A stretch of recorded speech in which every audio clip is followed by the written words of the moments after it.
Le vieillard qui faisait fleurir les arbres. Au pied d'une montagne serpente une petite rivière. Là habitaient il y a très très longtemps deux voisins. L'un avait sa maison en amont, l'autre en aval. Et de ce fait, on ne les appelait couramment que celui du haut et celui du bas. Ils n'étaient plus bien jeunes et leurs femmes étaient évidemment aussi d'un âge avancé. La seule différence entre eux consistait dans leur caractère. Ceux d'en haut étaient méchants et envieux. Ceux d'en bas, par contre, étaient aimables et n'hésitaient pas à se séparer de leur dernier grain de riz pour aider quelqu'un. Un jour, les deux voisins tendirent tous deux défiler dans la rivière. Le lendemain, bien avant l'aube, celui du haut, impatient, alla voir ce qu'il avait pêché. À sa grande déception, il trouva le filet plein de racines et de branches que le courant y avait apportées. Curieux de nature, il voulut savoir si son voisin avait eu la même malchance que lui. Mais en apercevant le filet du voisin, il blêmit d'envie, car il était rempli de poissons. Furieux, il libéra les poissons et mit à leur place le bois qu'il avait trouvé chez lui. Au lever du soleil, celui d'en bas alla voir ses filets. Mais il ne fut pas tellement déçu en apercevant l'étrange capture. « Au moins, n'aurais-je pas besoin d'aller chercher du bois dans la forêt aujourd'hui ?» se dit-il content. Et il retira le bois de l'eau pour le mettre à sécher au soleil. Lorsque le bois fut sec, le vieillard prit une hache pour le couper. Il s'attaqua d'abord à une racine de saule particulièrement dure et d'une étrange configuration.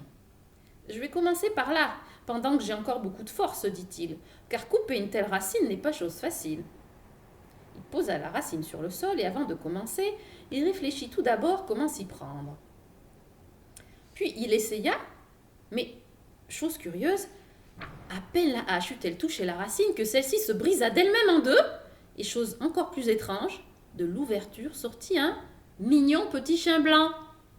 Le vieux n'en croyait pas ses yeux, mais c'était vraiment un petit chien vivant qui se tenait devant lui et qui aboyait doucement. Le vieillard appela sa femme pour lui montrer ce miracle. Lorsque celle-ci, curieuse, apparut, son mari lui dit « Regarde à quoi cette racine a donné naissance, un petit chien !»« Qu'allons-nous à faire ?»« Qu'il est beau, dit la grand-mère, nous allons l'élever. Nous n'avons pas d'enfant et nous pouvons donc nous occuper d'un petit chien. » Elle prit le chien dans ses bras, le porta dans la maison et lui fit aussitôt manger de la bouillie de mil. Ainsi, le petit chien restait chez les deux vieillards et il ne manquait de rien. On lui donnait de tous les plats autant qu'il en voulait. Et peu de temps après, il avait grandi et était devenu un grand chien à la fourrure blanche et aux yeux intelligents. Un matin, alors que le grand-père s'apprêtait à se rendre au champ, le chien lui barra le passage et dit d'une voix humaine « Grand-père, grand-père, n'allez pas au champ aujourd'hui. Attachez plutôt une corbeille sur mon dos, prenez une pioche et allons au bois. » Le grand-père fut très étonné. Il appela la grand-mère. « As-tu entendu, femme, notre chien sait parler ? Il dit que je dois aller avec lui au bois. »« Eh bien, si vous voulez aller tous les deux dans la forêt, dit la grand-mère, il faut que je vous donne un bon repas. » Et elle retourna dans la cuisine pour emballer des boulettes de riz. Le grand-père attacha une corbeille sur le dos du chien, prit la pioche et le déjeuner, et ils se mirent en route. Au bout d'un moment, le chien s'arrêta pour dire « Grand-père, grand-père, posez la pioche. Et le repas aussi. Dans la corbeille, je vais les porter. » « C'est très gentil de ta part, mon petit chien, de vouloir m'aider, répondit le grand-père, mais ce serait trop lourd pour toi. »« Mais non, grand-père, je suis déjà un grand chien, et comme vous m'avez bien nourri, j'ai des forces considérables. Laissez-moi porter la pioche et le repas. » Le grand-père obéit donc et posa la pioche et le repas dans la corbeille, puis ils poursuivirent leur chemin. Arrivés à la lisière de la forêt, ils firent une petite halte. Le grand-père ouvrit le baluchon contenant le déjeuner, partagea les boulettes en deux parties égales, et en donna une au chien. Après avoir mangé, s'être reposé un peu, ils reprirent la route. Le chien conduisait le grand-père par des sentiers étroits, et il montait toujours. Ils avaient atteint à peine la moitié de la montée que le grand-père était déjà si épuisé qu'il avançait de moins en moins vite. Alors le chien s'arrêta de nouveau et dit « Grand-père, grand-père, asseyez-vous donc sur mon dos, je vais vous porter. »« Mais non, mon chien, je suis lourd. Mon poids pourrait te briser le dos, rétorqua le grand-père. Pas du tout, grand-père, je suis déjà un grand chien solide. Vous m'avez donné beaucoup à manger, et j'ai donc des forces considérables. Asseyez-vous tranquillement sur mon dos. Dans un moment, nous serons arrivés. Le grand-père était vraiment très fatigué. Et il finit par s'asseoir sur le dos du chien. Il s'accrocha à la corbeille et le chien le portait comme s'il ne pesait pas plus qu'une plume. Peu après, ils étaient arrivés au sommet de la montagne, dans une clairière. Le chien regarda autour de lui, courut d'un arbre à l'autre en reniflant par terre. Puis il s'arrêta sous un grand érable et dit « Grand-père, grand-père, prenez la pioche et creusez à cet endroit !» Le vieillard saisit la pioche et se mit à creuser à l'endroit indiqué par le chien. Bientôt, la pioche toucha quelque chose de dur. Le grand-père continua à creuser avec précaution, et lorsqu'il eut déblayé la terre, il aperçut une grande cruche remplie de pièces d'or. Quelle surprise! Le grand-père caressa le chien avec reconnaissance, car maintenant ni lui ni sa femme n'auraient plus à souffrir de la misère jusqu'à leur mort. Puis il mit la cruche avec les pièces d'or dans la corbeille et y ajouta la pioche et d'un pas joyeux se dirigea avec le chien vers la maison. La grand-mère, à son tour, était hors d'elle de joie. Elle remercia le chien et prépara rapidement un bon dîner pour que le vieillard et l'animal puissent manger à leur faim après une journée aussi éprouvante. Entre-temps, le grand-père avait versé les pièces d'or sur une natte et commençait à les compter. Il comptait et comptait, et n'était pas encore arrivé à la moitié du tas que la femme du voisin arriva en courant pour demander quelques charbons de bois incandescents pour allumer du feu. En voyant le monceau de pièces d'or, ses yeux se mirent à luire d'envie, et elle demanda aussitôt aux deux vieux comment ils s'y étaient procurés. Le grand-père raconta la vérité. Comment le chien les avait aidés à obtenir ce trésor. À peine avait-il terminé son récit que la voisine se hâtait de rentrer pour mettre aussitôt son mari au courant. Qu'ils ont de la chance, soupira-t-elle finalement. Tu devrais aller leur demander de prêter le chien pour qu'ils te montrent également un tel trésor. Que voilà une bonne idée, répondit le mari. Et le lendemain matin, il se rendit chez le voisin qui lui prêta volontiers son chien pour une journée. À peine arrivé chez lui avec le chien, le grand-père dit à sa femme « Vite, prépare-moi des boulettes de riz, je me rends dans la forêt. » Il chercha une corbeille, une corde et une pioche. Au bout d'un moment, le chien lui barra la route et lui dit « Grand-père, n'allez pas au champ aujourd'hui, attachez une corbeille sur mon dos et prenez une pioche.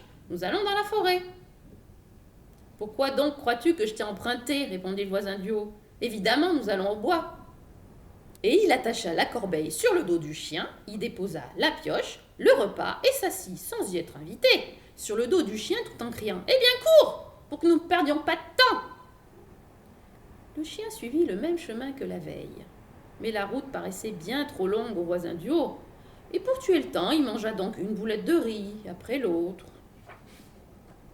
Il ne donnait rien au chien, mais au contraire ne cessait de l'inciter à aller plus vite. Arrivé à la lisière de la forêt, le chien s'arrêta comme il l'avait fait la veille. Le voisin descendit de son dos, regarda autour de lui et demanda impatiemment où il fallait creuser. Mais le chien se taisait. Alors le voisin du haut alla lui-même d'un arbre à l'autre en demandant « Alors, dis-moi, je dois creuser ici ou là-bas ?» Jusqu'à ce que enfin le chien répondit « Eh bien, creuse donc là !» Le voisin du haut saisit la pioche et se mit à creuser furieusement. Et vraiment, au bout d'un moment, sa pioche heurta quelque chose de dur. Mais il ne sortit de terre qu'un pot de terre cassé, plein de détritus. Alors le voisin du haut se mit en colère et dit « Sale bête! Tu oses me berner? Attends un peu, je t'apprendrai à te moquer du monde !» Et il jeta la pioche en direction du chien, le tuant sur le coup. Puis il rentra chez lui comme si de rien n'était. Lorsque le lendemain, le voisin du bas voulut récupérer son chien, celui du haut lui dit « Cette horrible bête est couchée à la lisière de la forêt. Elle m'a berné et je l'ai tuée. » En pleurs, le voisin du bas se rendit à l'orée de la forêt, rapporta le chien à la maison, l'enterra près de la rivière et planta une verge de saule sur son tombeau. Depuis ce temps, les voisins du bas se rendirent tous les jours à la tombe près de la rivière pour y pleurer leur chien fidèle. Alors, grand étonnement, la verge de saule s'enracina, grandit de plus en plus, et l'année suivante, un saule majestueux se dressait sur la tombe. Un jour d'automne bien chaud, le grand-père était assis, comme souvent, sous le saule, regardant dans l'eau qui coulait dans la rivière, et pensait à son bon chien blanc. En écoutant ainsi le murmure du vent dans le feuillage du saule, sa tête lui tomba sur la poitrine et il s'endormit. Il ne dormit pas longtemps, mais il fit un rêve étrange. Dans son rêve, le chien lui apparut et lui parla. Grand-père, grand-père, faites ce que je vais vous dire. Prenez une scie et coupez le sol. Et du meilleur morceau, faites un mortier pour piler le riz. À ces paroles, le chien disparut et le grand-père se réveilla. Il courut auprès de sa femme et lui raconta. Imagine-toi le rêve étrange que j'ai fait. Dans le rêve, le chien m'est apparu et il m'a dit de couper le saule qui pose sur sa tombe et de faire du meilleur morceau de bois un mortier pour piler le riz. Et si le chien le désire ainsi, il faut que tu le fasses, lui conseilla sa femme. Ainsi, nous aurons au moins un souvenir. Le grand-père écouta sa femme, coupa l'arbre, scia le meilleur morceau et en fabriqua un beau mortier. Lorsqu'il l'eut terminé, il l'emporta dans la cuisine. La femme y versa une mesure de peu de riz qu'ils avaient récolté cette année-là, puis elle saisit le pilon et commença à broyer le riz. Mais qu'arrivait-il? Après le premier coup, la mesure était doublée. Au deuxième mouvement, les 2 mesures de riz étaient devenues 4. Au troisième, il y en avait 8 et ainsi de suite, jusqu'à ce que le riz débordât du mortier et remplit toute la cuisine. Les voisins du bas ne savaient que faire de joie, car maintenant, ils avaient assez de riz pour tout l'hiver. Comme ils étaient en train d'ensacher le riz, la voisine du haut arrivait pour demander du charbon de bois incandescent. Elle fut étonnée de voir tant de riz et demanda où les voisins avaient fait une telle récolte. Les 2 vieux racontèrent bien volontiers l'histoire du mortier miraculeux que le grand-père avait fabriqué sur le désir du chien dans le sol qui avait poussé sur la tombe. À peine la voisine eut-elle entendu l'histoire qu'elle oublia le but de sa visite et courut sans charbon de bois chez elle pour apporter la nouvelle du mortier enchanté à son mari. Nous aurions également besoin d'une telle réserve de riz pour l'hiver.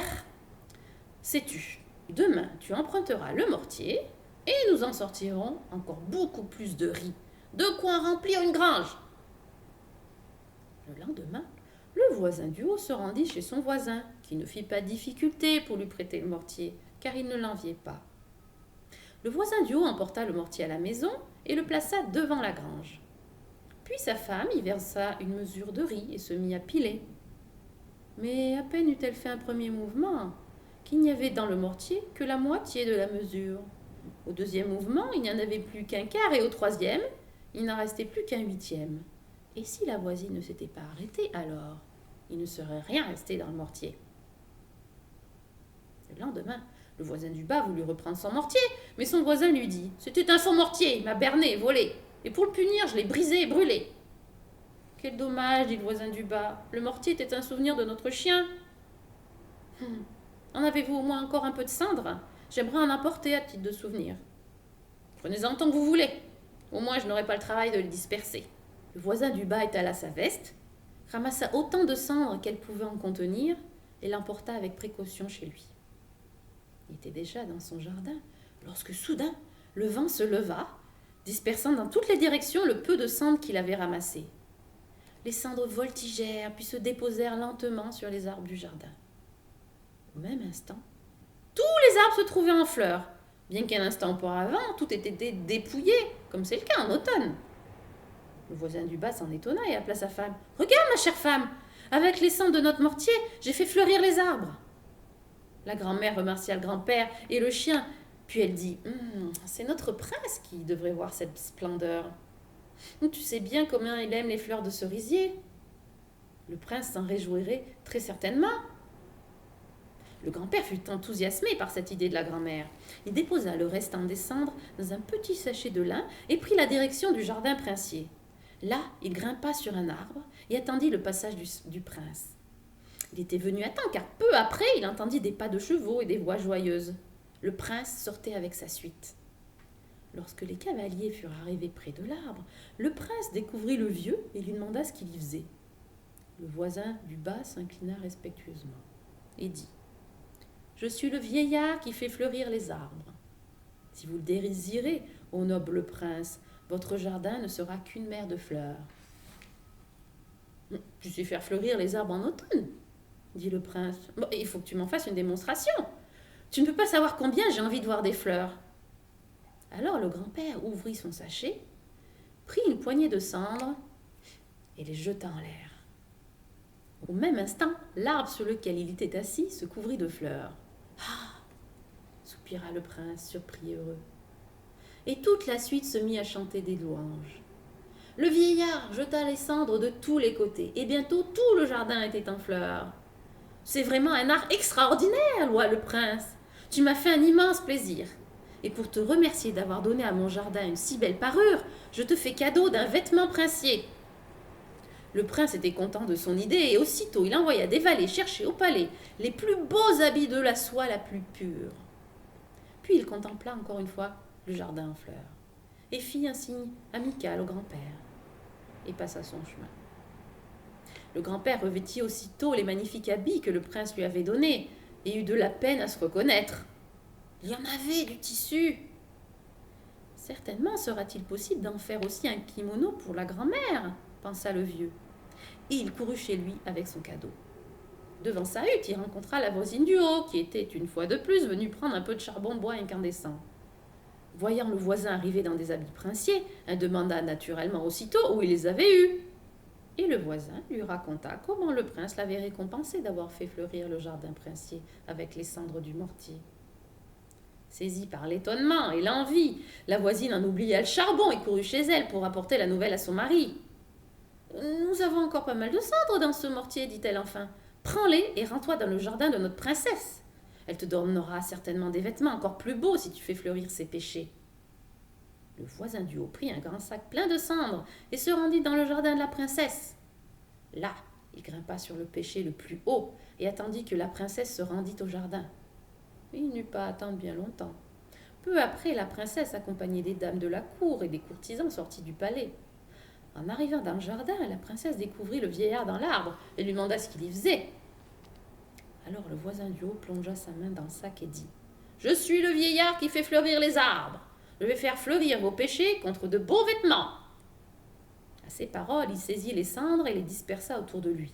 Mais le péché resta nu, et comme auparavant, et comble de malheur, un peu de cendre tomba dans l'œil de la princesse. Celle-ci s'exclama de douleur et de frayeur, et les courtisans apostrophèrent le vieux. « Que te permets-tu ? Faire mal à notre maîtresse !» Ils firent ligoter le vieux et le jetèrent en prison. Et si, depuis, la princesse ne s'est pas souvenue de lui, il s'y trouve encore aujourd'hui.